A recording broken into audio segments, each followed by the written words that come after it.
सभी का वेलकम है आज की सेशन में।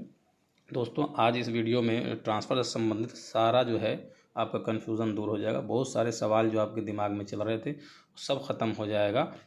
शेड्यूल पर भी बात होगी, कब शेड्यूल क्या होगा, कब आएगा, कैसे होगा, कैसे ट्रांसफ़र होगा, कैसे रेशनलाइजेशन होगा, उस पर भी बात होगी। तो चैनल पर बने रहें और देखते हैं आज का क्या है, न्यूज़पेपर क्या निकल के आ रहे हैं न्यूज़पेपर में। तो बात करेंगे यहाँ पे दैनिक भास्कर का है, न्यूज़ निकल के आ रही है पटना से 1/7/2026 से। देखिए लिखा हुआ है हेडिंग में, टीचर ट्रांसफ़र 150 छात्रों पर 5 शिक्षकों की तैनाती का विभाग निर्णय। राज्य के 14,000 शहरी स्कूलों में शिक्षक ज़्यादा गांव में भेजे जाएंगे। अब देखिए ये सब परेशानी एक अलग है कि शहर में ज़्यादा है, गांव में कम है। फिर आप कहते हैं कि ऐच्छिक ट्रांसफ़र भी होनी चाहिए, ठीक है। तो कैसे ऐच्छिक ट्रांसफ़र होगा?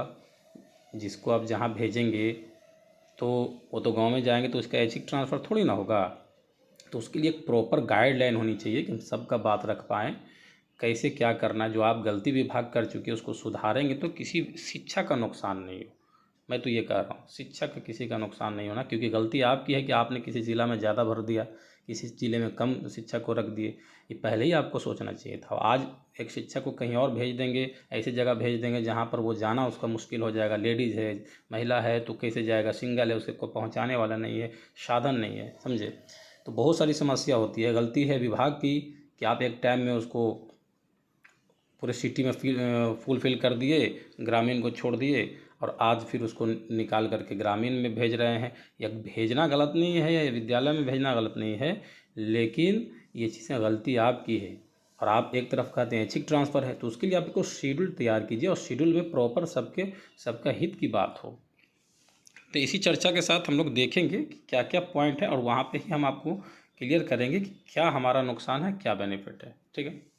देखिए पटना से न्यूज़ है, अब देख रहे हैं, और पटना जिला के बारे में ही इसमें बताया गया है। एक जिला को हम स्पष्ट कर लेंगे तो बाकी जिलों का भी अनुमान लगा लेंगे, ठीक है। बिहार के 14,000 शहरी स्कूलों में यानी सरकारी स्कूलों में मानक से अधिक शिक्षक हैं। इनमें 70 से 100 छात्रों पर शिक्षक की संख्या 9 से 15 तक है। बताइए, 70 से 100 है बच्चा और टीचर है 9 से 15। जिन स्कूलों में शिक्षक है उनका तबादला गांव में किया जाएगा। इसके बाद ही शिक्षक ट्रांसफ़र पोस्टिंग प्रक्रिया पूरी होगी। देखिए अभी इसका ट्रांसफ़र होगा, फिर ट्रांसफ़र पोस्टिंग प्रक्रिया शुरू होगी, ठीक है। कल का न्यूज़ में आप लोग को बता देते हैं। कल का न्यूज़ में शिक्षा मंत्री फिर बोले हैं, यानी आज की डेट 1 जुलाई के लिए, कि 1 जुलाई को पूरा शेड्यूल ट्रांसफ़र का आ जाएगा। शेड्यूल मतलब हो गया स्टेप बाय स्टेप, पहले क्या होगा, कब होगा, कैसे होगा, फॉर्म कब लिया जाएगा, तो फिर उसका फॉर्म का शॉर्टलिस्ट कब होगा, समझे, ऑर्डर कब निकलेगा ट्रांसफ़र का, आपके ई शिक्षा कोर्स पर कब आएगा, आपका ऑर्डर ट्रांसफ़र का, स्कूल कब आ जाएगा, कब ज्वाइन करना, ये पूरा कंप्लीट शेड्यूल जो है आज यानी 1 जुलाई को निकालने के लिए बोला है। तो बने रहिए आप लोग चैनल पे, सारा पॉइंट को हम इसमें डिस्कस करके आपको समझा देंगे कैसे ट्रांसफ़र करना है, क्या करना है। शॉर्ट वीडियो है, 2-4-5 मिनट का बनेगा। आप लोग का ज़्यादा समय नहीं लेना है इसमें, लेकिन बहुत सारे पॉइंट जो है आप लोग के लिए इसमें हम डिस्कस कर लेंगे जिससे आपको बेनिफिट होगा। तो पढ़ते हैं आगे। इसके बाद शिक्षक ट्रांसफ़र पोस्टिंग की प्रक्रिया पूरी होगी। शिक्षा विभाग के मुताबिक ऐच्छिक ट्रांसफ़र में भी वैसे स्कूल में शिक्षक नहीं भेजे जाएंगे जहां किसी विषय के एक से अधिक अध्यापक हैं। समझ रहे हैं, जहाँ एक से अधिक विद्यालय में एक से अधिक शिक्षक हैं वहाँ ऐच्छिक ट्रांसफ़र भी नहीं हो पाएगी और होना भी नहीं चाहिए। जब पहले से शिक्षक है तो कैसे भेजेंगे, लेकिन जो पहले से ही हैं वहाँ पे मौजूद हैं, जिसको आप पहले से ही रखें, तो फिर तो कभी जो सिटी वाले हैं उसका ऐच्छिक ट्रांसफ़र मिलेगा ही नहीं। हमको जाना है, मान लेते हैं पटना का सिटी में, तो कैसे ट्रांसफ़र मिलेगा?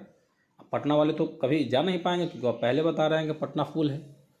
जिसका पटना घर है वो तो चाहेंगे कि पटना में हो, तो ऐच्छिक ट्रांसफ़र कैसे होगा? तो इन सारी चीज़ों पे हम लोग को भी सोचना चाहिए कि हम लोग को क्या करना है। हम लोग ज्ञापन नहीं देते हैं। ज्ञापन देने से क्या बेनिफिट होता है आगे हम बता रहे हैं। देखिएगा एक और कटिंग आपको दिखाएंगे। ज्ञापन सौंपने से, सचिवालय जाने से 10-20 की संख्या में आवेदन दे करके शिक्षा मंत्री से या फिर एसीएस सर से या फिर अपना जो नेता हम लोग का है एमएलसी वगैरह जो होते हैं, जैसे बंशीधर ब्रिजवासी सर हैं, तो जो शिक्षक चुन करके भेजते हैं एमएलसी वगैरह, उनसे जा कर के ज्ञापन देना चाहिए। तो वो हमारी बात को विधानसभा में, विधान परिषद में उठाएंगे तो बात बनेगी। यहाँ से कुछ नहीं होता, इसीलिए कोशिश करके कम से कम पटना वाले लोग तो जाना चाहिए 10-20 की संख्या में जा करके ज्ञापन देना चाहिए किसी चीज़ के लिए भी। जब फाइट नहीं करेंगे तो मिलेगा नहीं भाई, स्पष्ट है। सिर्फ व्हाट्सएप पे बोलने से नहीं होगा, आपको जाना ही पड़ेगा, फाइट करना ही पड़ेगा, ठीक है। अब नया क्या मांगोगे, जो खोए हो वो मांगने के लिए, जैसे कि अभी मेडिकल का मामला 1000 हो गया, शनिवार हाफ डे हो गया, इस पर चर्चे चल रहा, मिल कहाँ रहा है। तो आपका ही जो कट किया गया चीज़ है उसी को देने में लग रहा है कि क्या दे रहा है, नया क्या देगा आपको, क्या देगा आपको 7वां वेतन 8वां वेतन, ये तो बात की चीज़ है। पहले जो आपसे छीना गया है वो तो दे दिया जाए। तो उसके लिए भी फाइट करना पड़ता है। फाइट का मतलब है मार धाड़ नहीं, फाइट का मतलब होता है कि वहाँ जा कर के आप अपना हक की बात रखें, आवेदन के माध्यम से सचिवालय में, मंत्री के पास और अपने अपने प्रतिनिधि के पास, समझे, लीडर जो शिक्षक का है उसके पास अपना आवेदन के माध्यम से अपनी बात को पहुंचाएं, उसको याद दिलाएं कि आपने क्या बोला था, क्या किया, तब बातें बनती है। और अभी काम चल रहा है तो अभी बात बनने की संभावना है, इसलिए शिक्षक लोग को वहाँ जाना चाहिए। एटलीस्ट जो अगल बगल के हैं पटना के, उनको तो जाना ही चाहिए। तो ये सब बातें हैं जो चर्चा का विषय बनता है, और इसमें शिक्षकों को अपने हक के लिए लड़ना चाहिए। ठीक है, आगे देखते हैं। विभाग ने नियमानुसार 150 छात्रों पर 5 शिक्षक की पोस्टिंग का निर्णय लिया है। इसके लिए हर जिले में स्कूल का विषय, शिक्षक और रिक्ति सीटों पर जानकारी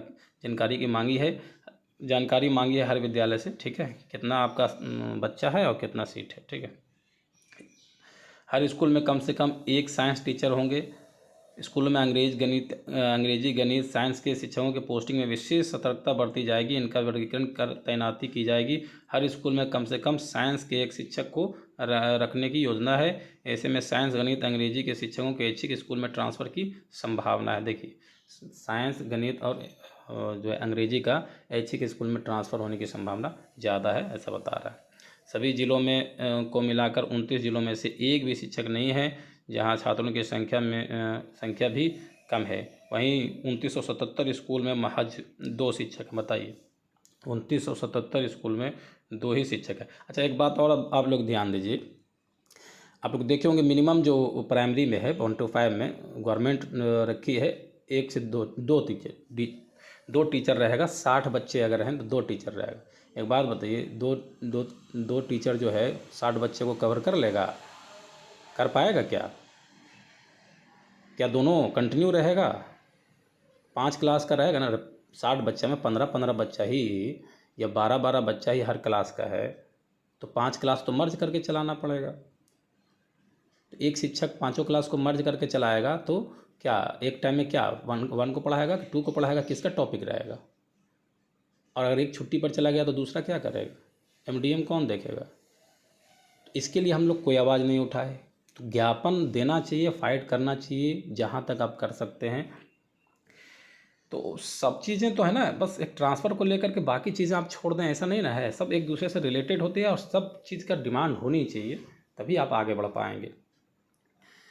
दूसरा है, आपको पॉइंट को देखेंगे, प्रधानाध्यापक प्रधान शिक्षक के साथ 5 अध्यापक होंगे यदि छात्रों की संख्या 121 से, देखिए 1 से 5 में मानक जो दिया है 1 से 5 में 120 छात्र पर, अगर 120 छात्र आपके पास है तो हेड मास्टर मिला करके या हेड टीचर में जिसको कहते हैं 1 to 5 में हेड टीचर मिला करके आपका कितना होना चाहिए? 5 शिक्षक होनी चाहिए। ठीक है, 30 चौके 120, 4 गो सहायक, 1 गो हेड मास्टर, 5। लेकिन 121 से 150 रहेगा तो 6 शिक्षक हो जाएंगे, 1 हेड मास्टर और 5 सहायक। ठीक है, स्पष्ट मान लीजिए। यहाँ पर बहुत सारा कन्फ्यूजन था कि हेडमास्टर को जोड़ करके होगा सर कि घटा करके होगा सर। नहीं, सहायक शिक्षक का रेशियो चलता है 30 का। ठीक है, हेडमास्टर अतिरिक्त रूप से रहते हैं, उसके लिए रेशियो नहीं है। क्लियर है? तो यहाँ पर स्पष्ट हम आपको बता दे रहे हैं। उसी प्रकार से पोस्टिंग है, 1 से 8वीं तक के स्कूलों में न्यूनतम 9 शिक्षक की पोस्टिंग की जाएगी। हर विषय के लिए 1 शिक्षक होंगे। शिक्षकों की संख्या ज़्यादा होने पर दूसरे स्कूल में भेजे जाएंगे। ठीक है, यहाँ पर कन्फ्यूजन ये है कि दूसरे स्कूल में भेजे जाएंगे तो भाई ऐच्छिक ट्रांसफ़र कैसे होगा? तो इसके लिए शेड्यूल में आपको पता चलेगा। शेड्यूल जब आएगा, आज का वेट कीजिए, शेड्यूल आएगा, उसमें बताया जाएगा कि पहले मान लेते हैं कि आपका रेशनलाइजेशन हो जाता है, आप स्कूल में ज़्यादा हैं, अतिरिक्त हैं, तो आप ही को भेजा जाता है कहीं। आप जब चले गए कहीं तो फिर आपकी ट्रांसफ़र तो ऐच्छिक नहीं हुई, क्योंकि मनपसंद कहीं कर देगा। वो अपना जहाँ कमी रहेगा वहाँ कर देगा। तो आपके अनुसार थोड़ी ना हुआ। तो इन सब बिंदु पर चर्चा करने से पहले सही जानकारी के लिए बोलने का तो हम भी कुछ बोल सकते हैं, आपको विश्वास हो जाएगा, लेकिन बिना जानकारी की हम वीडियो नहीं बनाते। तो जब तक आपको कोई शेड्यूल नहीं आएगा तब तक स्पष्ट आपकी जानकारी नहीं है, वो शेड्यूल आने दीजिए। वैसे मंत्री जी बोलते कुछ हैं और ग्राउंड लेवल पर दिखता नहीं है। अब मालूम चला कि हम आपको पहले से प्रेडिक्ट कर दें, पहले से जानकारी के अभाव में, तो आप लोग को दिक्कत हो जाएगा कि सर कुछ बोल रहे हैं, हो कुछ रहा है। जब तक सचिवालय से कोई अंदरूनी खबर नहीं आती है या कोई मिनिस्टर खुल करके नहीं बोलता, तब तक बात हम लोग वीडियो नहीं बनाते, ठीक है। तो ये सब विषय था। आगे हर विषय के लिए शिक्षक होंगे, ये तो क्लियर है कि आप समझ गए क्या है हर जिले के मामला में। तो आज आपका शेड्यूल आने वाला है, पूरा तरीका आपको बता दिया जाएगा कैसे क्या होगा, पहले क्या होगा, बाद में क्या होगा। उसके बाद जो है आपको पूरा पॉलिसी बताई जाएगी, कैसे शिक्षक कोर्स पर आवेदन करेंगे, कब से क्या होगा, पूरा टाइम टेबल आपका आ जाएगा, ऐसा शिक्षा मंत्री का कहना है। फिर से मैं बता रहा हूँ, ठीक है। आगे देख लेते हैं एक और, ये तो ट्रांसफ़र से संबंधित आपका हो गया कि शहर वाले स्कूलों में क्या है, अब गांव में भेजे जाएंगे भाई, ये चीज़ है। दूसरा पॉइंट निकल के आ रहा है हाफ डे के मामले में। देख लीजिए, शनिवार को हाफ डे, अप्रैल से मॉर्निंग, ईद की 3 दिन की छुट्टी। ये ज्ञापन हमारे बंशीधर ब्रजवासी के द्वारा डाला गया था, हमारे एमएलसी हैं शिक्षकों का। तो ये ध्यान से देखेंगे। देखिए अब यहाँ पर चीज़ है ना, बता रहे हैं जो आपसे छीनी गई है वही आपको दिया जा रहा है, लग रहा है क्या मिल रहा है हमको। शिक्षक का यही हाल हो गया है, आपके जो छीन रहे हैं वही आपको दे रहे हैं, तो लग रहा है कि अरे हमको तो सरकार बहुत कुछ दे रहा है। अरे शनिवार हाफ डे आपका पहले से था ना, अप्रैल मॉर्निंग पहले से नहीं था। अप्रैल आता था बिना लेटर का मॉर्निंग हो जाता था, और जुलाई बिना लेटर का डे हो जाता। आज हम लोग हल्ला कर रहे हैं कि लेटर नहीं आया, 9:30 से चलेगा कि 4 से चलेगा, 9:30 से 4 चलेगा कि 6:30 से 12:30 चलेगा। सारे ग्रुप में हल्ला मचा है। तो ये सब चीज़ें जो है, पहले ऐसा कुछ नहीं था, माइंड मेंटेन था कि अप्रैल का पहले डे से क्या है मॉर्निंग रहेगा, और जुलाई के पहले डे से क्या है डे रहेगा, और शनिवार हाफ डे तो रहता ही था। अब ये दोनों हमसे जो है छीन लिया गया। अप्रैल से जब तक लेटर नहीं है तो अप्रैल से भी मॉर्निंग नहीं होता है, और शनिवार तो खैर ख़त्म कर दी। अब यही चीज़ जो हमसे छीना गया, वही चीज़ लेने के लिए हमको लग रहा है क्या अचीवमेंट हासिल कर लिया। नया क्या मांगेगा, क्या आप पेमेंट मांगेगा, पे स्केल क्या मांगेगा, कुछ नहीं मांग सकते हैं। दूसरी चीज़ मांगने का मौका ही नहीं दे रहा है गवर्नमेंट। आपसे छीना हुआ चीज़ों को आपको देने में व्यस्त है, आपको भी उसमें उलझाए हुए। सारा विभाग को नियमित रहते भर में वो सबको 7th पे मिल गया, आपको मिला नहीं मिला। तो हरकत टीचर का संख्या तो ज़्यादा है, लेकिन हम लोग इतने बटे हुए हैं, इस तरह का हमारा हरकत है कि हम लोग आपस में कंबाइंड नहीं है, और हम लोग बस व्हाट्सअप खेलते हैं, ग्राउंड लेवल पर कभी नहीं पहुंचते, सरकार से कभी वहाँ पे जा कर के बात नहीं करते। तो जब बात नहीं करिएगा तो एसी रूम में बैठ करके सरकार ऐसा ही निर्णय लेगा जो आपके खिलाफ जाएगा। अभी भी यूनाइट हो जाइए, कैटेगराइज नहीं रहिए। जितने भी आपको फेज़ में सरकार बांटी है सब चीज़ अलग है, लेकिन पेमेंट तो सबका एक है ना। पेमेंट पर तो बात कर सकते हैं, ट्रांसफ़र पर तो बात कर सकते हैं, सबको ट्रांसफ़र चाहिए। वैसी चीज़ें जो सबका टॉपिक है उस पर तो कम से कम एक हो जाओ, बहुत कुछ बन जाएगा। तब खैर इस पर देख लेते हैं 5 मिनट के लिए। स्कूलों में योजना, ठीक है। बिहार सरकारी स्कूलों में अवकाश व्यवस्था और स्कूलों के संचालक की समस्या सारणी में बदलाव होगा। इसके लिए बिहार विधान परिषद सचिवालय ने शिक्षा विभाग के पत्र भेजकर केंद्रीय विद्यालयों में तर्ज पर स्कूलों में ईद के पहले की तरह 3 दिन की छुट्टी, शनिवार को हाफ डे तथा अप्रैल से विद्यालयों का प्रातःकालीन संचालन व ग्रीष्मकाल के दौरान पूरी तरह छुट्टी से जुड़े प्रस्ताव पर विचार कर कार्रवाई करने को कहा है। ध्यान से देख लीजिए। तो इस पर चर्चा हुआ है, और इसमें क्या कहा गया, पहले ईद में केंद्रीय योजना के तहत केंद्र में ऐसा ही होता है कि भाई ईद को 3 दिन की छुट्टी पहले भी होती थी, और अप्रैल से मॉर्निंग हो जाता था, शनिवार को हाफ डे, और गर्मी की छुट्टी जिसको हम लोग कहते हैं समर वैकेशन, उसमें किसी तरह का काम नहीं दिया जाता। आज देख लीजिए DCF फॉर्म मांग रहा है, तो गर्मी की छुट्टी में ही आप आके यहाँ जमा करें, वहाँ जमा करें। जब छुट्टी हो गई तो उस बीच में किसी तरह का काम नहीं होगा, इस तरह का योजना होता है, ठीक है। लेकिन यहाँ का वही सिस्टम है, तो हमारी एकता ही नहीं रहेगी तो यही होगा। तो अभी मांग की गई है, देखिए इस पर क्या होता है। जो हमसे छीना गया है वही हमको मिल रहा है, तो वो भी मिल जाए तो बहुत है हमारी हरकत से, ठीक है। आगे देखेंगे, हाफ डे व्यवस्था जल्द लागू कर दी जाएगी। वहीं अप्रैल से विद्यालय में प्रातःकालीन संचालन व ईद में 3 दिन की छुट्टी का प्रावधान है, 2027 में लागू किया जाएगा। 2027 से ये चीज़ लागू होगा, अभी तो 26 ही है, अभी तो सोचेंगे भी नहीं, ठीक है ना। आज से सुबह 9:30 बजे शाम 4 बजे से आज से स्कूल चले गए तो आपको मालूम है, ये सब खैर उतना इम्पोर्टेंट पॉइंट है नहीं। इम्पोर्टेंट पॉइंट है कि ट्रांसफ़र की पॉलिसी में जो कन्फ्यूज़न आपको था, जैसे रेशनलाइजेशन इस और ट्रांसफ़र कौन पहले होगा, तो पहली बात बता देता हूँ कि ये शेड्यूल आने दीजिए, उसके बाद पता चलेगा क्या पहले होगा। दूसरी बात कि जो अभी आपको क्लियर हुआ कि भाई कितने शिक्षक और क्या रहेंगे, क्या हेडमास्टर काउंट होंगे उसमें, तो हेडमास्टर या हेड टीचर अलग से रहेंगे, वो 30 के रेशियो में नहीं आएंगे, ठीक है ना। जैसे 120 बच्चा है ना, तो 30 चौके 120, 4 गो सहायक हो गया, सहायक पर रेशियो हो गया, एक हेड टीचर रहेंगे अलग से, तो 5 हो गए।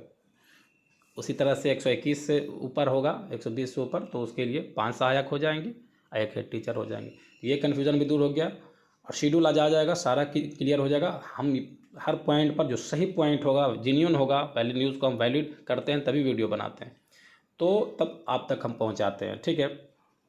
तो उस तरह का मामला रहेगा, तो हम आपको निश्चित रूप से अवगत कराएंगे वीडियो के माध्यम से। आप चैनल पर बने रहें। वीडियो कैसा लगा, न्यूज़ कैसा लगा, जो ऑथेंटिक रहता है उसी पर न्यूज़ बनाया जाता है, कैसा लगा आप ज़रूर बताएंगे कमेंट में। और ट्रांसफ़र में आप किस तरह का आपका प्रश्न है जो अभी तक अनसोल्व है, कन्फ्यूज़न है, आप कमेंट बॉक्स में ज़रूर बताएंगे, हम उसको हल करने की कोशिश करेंगे। वीडियो को लाइक, सब्सक्राइब, चैनल को सब्सक्राइब कर लेंगे और शेयर कर देंगे, ताकि आपकी तरह बाकी लोग तक भी ये न्यूज़ पहुंच सके और इससे बेहतर न्यूज़ जो और आने वाली है ट्रांसफ़र से संबंधित, वो भी आप सब तक पहुंच सके। सब्सक्राइब और शेयर ज़रूर कर लेंगे। धन्यवाद। Best of luck you all.